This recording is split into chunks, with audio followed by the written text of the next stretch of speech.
سرخط مهمترین خبرها: امام علی رحمان حمله اسرائیل را محکوم کرد. ترکش بالون گاز در سوخت یک نورس را مجروح نمود و افلاس شدن هوا در تاجیکستان. مردم چی میگویند؟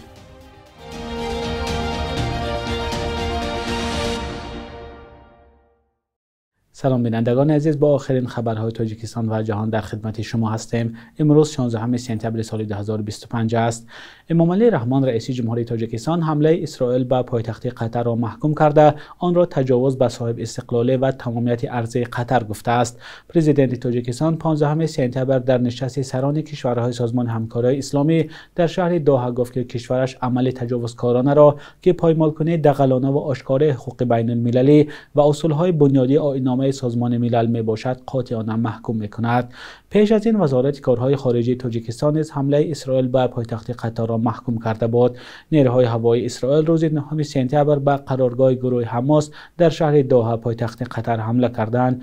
گروه حماس در بیانیه اعلام کرده است که در این حمله 5 تن از اعضای این گروه از جمله پسر رهبر هیئت مذاکره کننده این گروه خلیل خیا و رئیس دفتر او کشته شدند.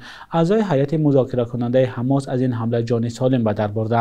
بسیاری از کشورهای جهان این حمله اسرائیل را محکوم نمودند. امام علی رحمان در همایشی کشورهای سازمان همکاری اسلامی همچنین از آن نگرانی کرده است که در طول 2 سال اخیر جامعه جهانی شاهد وضع فاجعه بار انسانی در نوار غزه است و هنوز هم آرمان‌های مردم فلسطین موضوع مبرم روزنامه بین المللی باقی مانده است.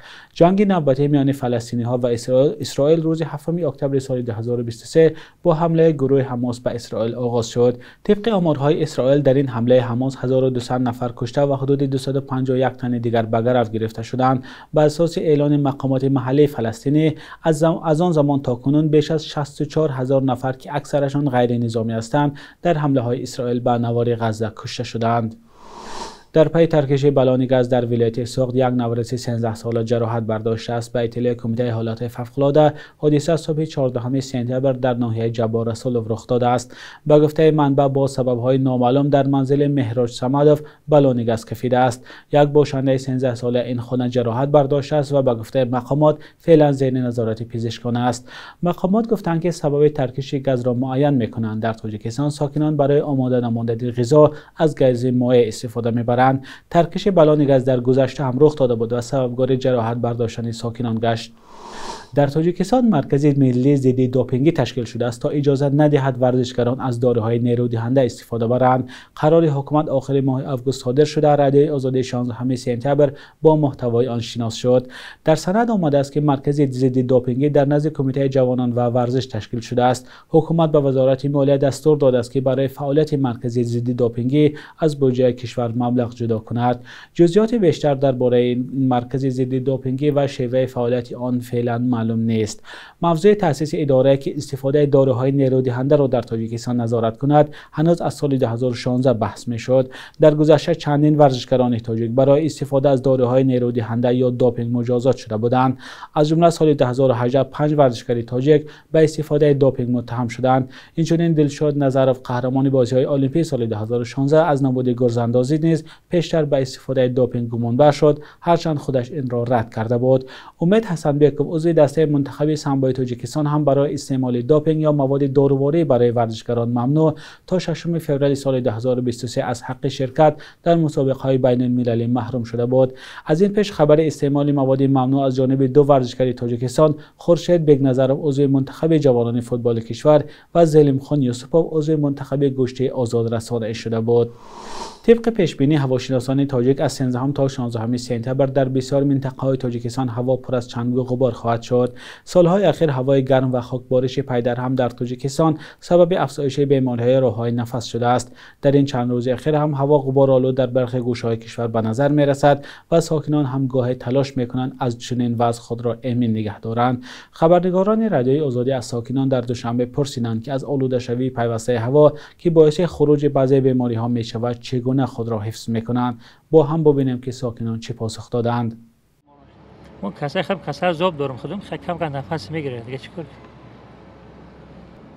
در حالتایی که هوا چنگ و غبار شود کسای کم تا وضع سلامتی حساب زوبتون چی میشه؟ کم کم غم میتونی حساب زوب.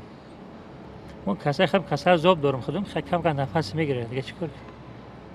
گندهش میکنم وقتی چنگ خود میکنم آدم از سال رفتگی باید این چنگ خود میگی امسترویکه نشوده آخه یا نمی در حساب چنگ آمدن ما نماردی میکنیم و چنگ این چیزی بهتر است که بسیاری ما کسب میشویم. شما چی میدوزین وقتی که همین چنگ غبار بسیار میشود؟ ما ماسکای برای حمایه میدوزیم. اکو وقت چنگ و غبار باشد راستی نقاب کتی میگردم یکمشو بسیار حرکت میکنم چنگ و غبار با بیرون نبرم در خانه باشم خیلی هوا به نگاه کرده بیرون میبرم. ماسکا استاد برای درس میکنم است استفاده میبریم از آنتیکا هم استفاده میبریم باز اسفالو نوشیده یا استاد با خاک چنگ بسیاره خیلی یخ وقت چنگ خاک باشه این خیلی وقت میکنم میگذارم تو انوایا اکو ماسکا پوشیدن با نقده ماسکا پوشی با نقده خیلی چنگ خوب همه گنده اینمی نفس بکش که دلو مرد بینیده که دلو مرد تمام اپچی پپچی کردی دو بار تمام شمال دادگی سو میشه کبیت شمال دادد ای خیلی همی چنگ خوکی باید آموخته شده می هوا به حاضر پیشکی اگم طریق آگاه میشین شما شبکه‌های اجتماعی که از رادیو تلویزیون که فلان روزا در شهر دوشنبه که در فلان جا هوا چنگ و غبار آلود میشود همون کلش تکنیکی رو میخونه همین تلویزیون نگاه میکنی شمال شروع شده استاد اکراستی بسیارتر وقتم در کار و اخبارای گوش نمیکنم خیلی با بود هوا به نگاه کنم میستم. بینندگان عزیز شما نیز میتوانید نظرتان را در زیر برنامه نویسید.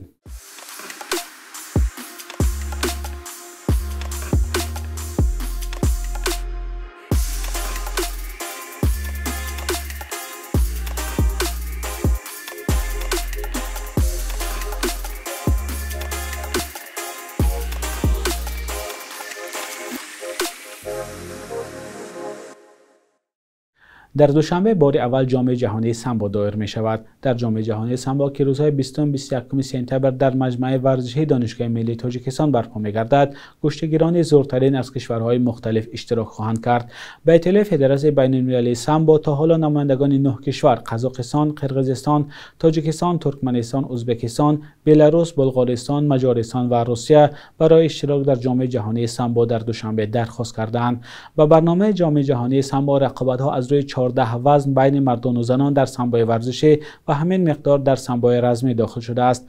ورزشکارانی از 18 سال بالا هم پیشروان فعلی ریتینگ جهانی و هم ورزشکارانی که در سطح بین المللی نام برآوردند تیم‌های ملی کشورهای خود را نمایندگی خواهند کرد. بخش یک روز تاریخ است که مهمترین تحولات تاریخی در روز 16 سپتامبر را فرا می‌گیرد.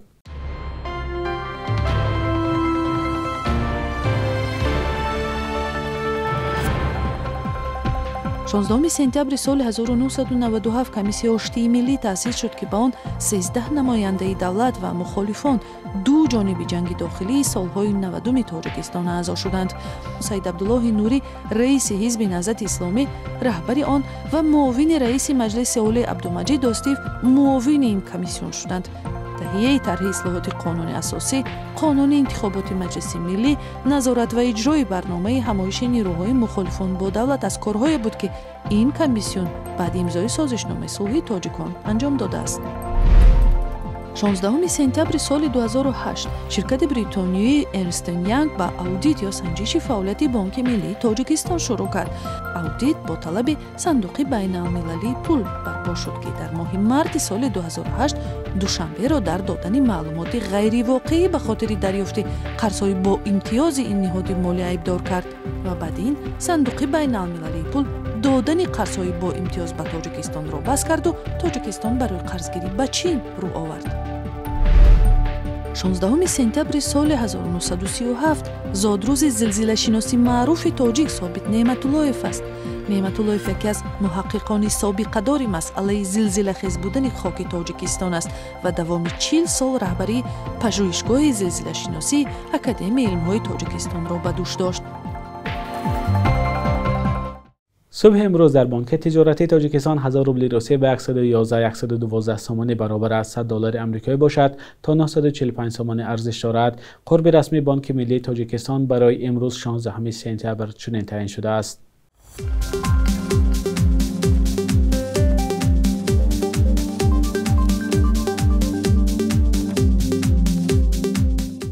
بینندگان عزیز، به پایان برنامه نویدی بامدادی رسیدیم. اگر خبر یا نظر دورز لطفاً به ما فرستید. تا فردا، خدا نگهدارتان.